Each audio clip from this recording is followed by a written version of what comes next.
সেদিন গেম খেলাম, তখন একটা বয়স্ক লোক এসে আমাকে বলতেছে, তোমাদের মতো ছেলেদের জন্য আজকে নিজের গায়ের রক্ত বিক্রি করে ফ্যামিলি চালাতে হচ্ছে। তোমরা এই গেম খেলে কি পাও? তোমাদের জন্য আজকে আমার ছেলেটাও নষ্ট হয়ে গেছে, সারাদিন এই গেমটা নিয়েই পড়ে থাকে। আর এইভাবে চলতে থাকলে কিছুদিন পর আমি নিজেই পাগল হয়ে যাব, নয়তোবা আমার মরে যাওয়া ছাড়া আর কোনো উপায় থাকবে না। আর এর জন্য সম্পূর্ণ দায়ী হচ্ছে তোমরা এবং তোমাদের এই ফ্রি ফায়ার গেম। আমি সেদিন সেই বয়স্ক লোকটাকে জবাবে কি বলতাম? শুধুমাত্র সেদিন তার ছেলের গল্পটা শোনার পর 2 ফোঁটা চোখের জল ছাড়া আর কিচ্ছু দিতে পারিনি। আমি সেই অসহায় বাবার চোখের দিকে তাকানোর সাহস পাইনি, কেননা তার চোখের ভিতরে ছিল ফ্রি ফায়ারের প্রতি হাজারো ঘৃণা। আপনারা যদি সেই অসহায় বাবার গল্পটা শোনেন তাহলে কিছু সময়ের জন্য অবাক হয়ে যাবেন, আর যদি আমার মতো ইমোশনাল হয়ে থাকেন তাহলে হয়তোবা কান্না করে দিবেন। চলো তাহলে আজকের ভিডিওর মূল গল্পে যাওয়া যাক।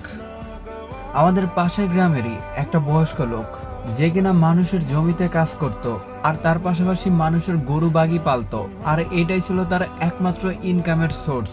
আর সেই লোকটার একটা ছেলে এবং একটা মেয়ে ছিল, আর তার মেয়েটারও এখন বিয়ের বয়স হয়ে গেছে। শুধুমাত্র কিছু টাকার জন্য তার মেয়েটাকেও বিয়ে দিতে পারতেছে না। আর অন্যদিকে তার ছেলেটা এবার ক্লাস 10-এ পড়ে, আর তার ছেলেটাও স্টুডেন্ট হিসেবে মোটামুটি ভালোই ছিল।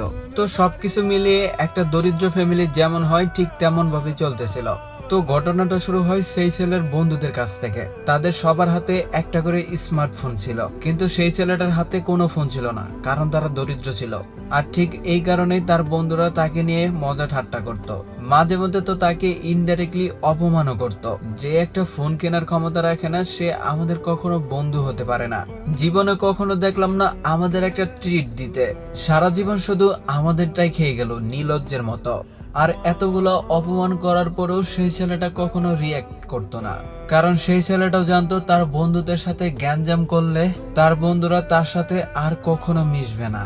আর প্রতিনিয়ত এভাবে অপমান হয়ে আসার পর সেই ছেলেটা তার বাবাকে বলতো, বাবা আমাকে একটা ফোন কিনে দিবা। কিন্তু বাবা জবাবে কিছু বলতো না, শুধু সবকিছু মনের ভিতরে চাপা দিয়ে রাখতো, কেননা তারও তো ইচ্ছা ছিল তার ছেলের আবদার পূরণ করতে। কিন্তু ওই যে দরিদ্রতার কারণে সেটা কখনোই হয়ে উঠতো না, কেননা বাবাদের মাথার ভিতরে হাজারো টেনশন থাকে, কিভাবে তার বড় মেয়ের বিয়ের ব্যবস্থা করবে সেটা নিয়েই অনেক হিমশিম খাচ্ছিল। আর তার ভিতরে যদি ছেলেটা ফোনের জন্য আবদার করে, তাহলে একটা অসহায় বাবা কিভাবে সবকিছু নিয়ন্ত্রণ করবে? তার ছেলেটা মাঝে মধ্যে তার কাজে হেল্প করত, আর তার বিনিময়ে বলতো, বাবা আমাকে একটা ফোন কিনে দিও। তো আর কিছুদিন পর সেই বয়স্ক লোকটা তার পালিত গরুটা বিক্রি করে দেয়। আর হ্যাঁ গাইস, তোমরা যারা